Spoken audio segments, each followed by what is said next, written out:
మిమ్మల్ని ముఖ్యంగా కేటీఆర్ అడుగుతున్నా, మీ ప్రభుత్వంలో మీరు ముఖ్యమంత్రిగా ఉన్నప్పుడు, మీ నాన్నగారు ముఖ్యమంత్రిగా ఉన్నప్పుడు ఒక ప్రతిపక్ష ఎమ్మెల్యే చెప్పు తీసుకొని ఒక ముఖ్యమంత్రిని చూపిస్తే మీరు ఏమని మాట్లాడేవాళ్ళు?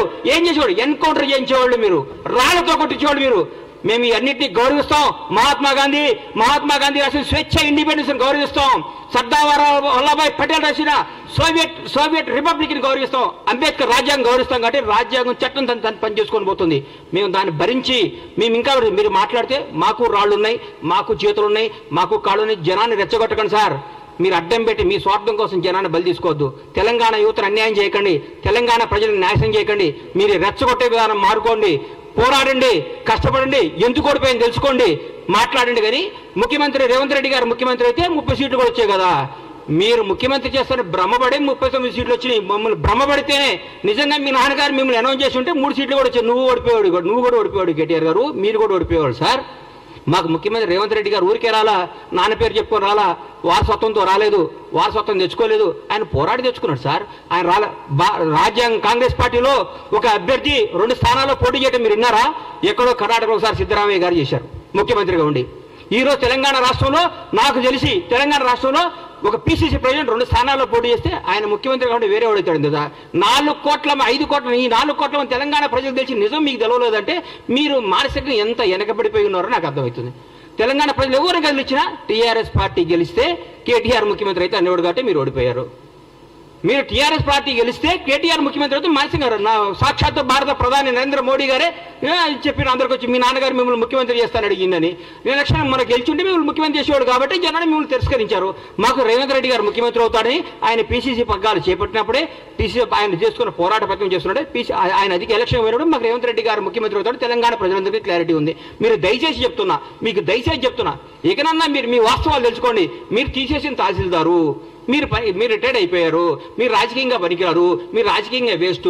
మీరు మన అసెంబ్లీలో కూడా మీరు కామ్గా కూర్చుంటే హరీష్ రావు గారు మాట్లాడారు, మా వాళ్ళు సమాధానం చెప్పారు. మీరు దేనికి పనికిరారు, మీరు అమెరికాలో ఇల్లు కొనుక్కోవడానికి వెళ్ళొచ్చారు, మంచిగా సెటిల్ అవ్వండి, బాగుండండి, మీరు చేసిన తప్పులంటికి ఆన్సర్ ఇవ్వండి. తప్పులు చేస్తే చట్టం తన పని తను చేసుకోబోతుంది.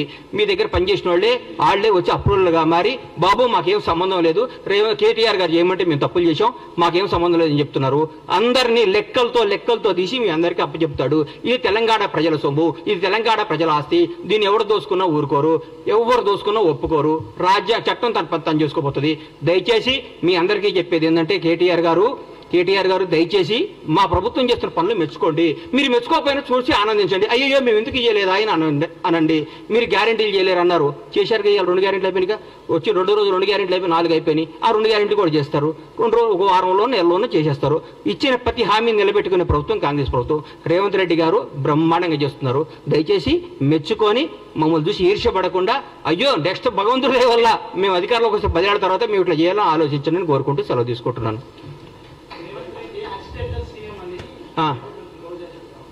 రోజా ఏం చెప్పారండి? రోజా గారి గురించి, రోజా డైమండ్ రాణి, ఆమె గురించి ఏం మాట్లాడతాం? ఆమెకు సీట్ వస్తుందో రాదో డౌటు. రోజా రేవంత్ రెడ్డి యాక్సిడెంటల్ సీఎం కాదు. ఆమె ఎవరి దగ్గర పనిచేస్తుంది? ఆయన యాక్సిడెంట్ సీఎం. రేవంత్ రెడ్డి గారు ఫైటర్. రేవంత్ రెడ్డి గారు ఫైటర్, పోరాడైన యోధుడు. భారతదేశంలో ఇట్లాంటి యోధులు చాలా తక్కువ మంది ఉంటారు. ఈయన యోధుడు. ఈయన పోరాడి కష్టపడి తనేందో నిరూపించుకొని ముఖ్యమంత్రి పదవి తెచ్చుకున్నాడు. యాక్సిడెంటల్ సీఎం అయితే నాన్నగారు చనిపోతేనో, నాన్నగారు వారసత్వం వస్తేనో, ఇంకోటి వస్తేనో, నీలాగా పులుసు వండి పెడితేనే వస్తుంది. నువ్వు పులుసు వండి పెట్టావు కాబట్టి నువ్వు పులుసు పాపవు.